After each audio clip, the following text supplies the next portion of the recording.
بسم الله الرحمن الرحيم. ألهاكم التكاثر حتى زرتم المقابر، كلا سوف تعلمون ثم كلا سوف تعلمون، كلا لو تعلمون علم اليقين لترون الجحيم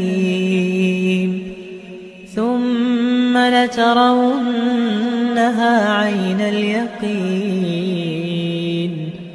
ثم لتسألن يومئذ عن النعيم.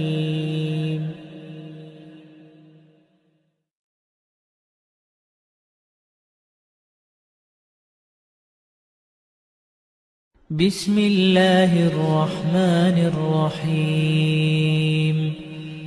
ألهاكم التكاثر حتى زرتم المقابر، كلا سوف تعلمون ثم كلا سوف تعلمون، كلا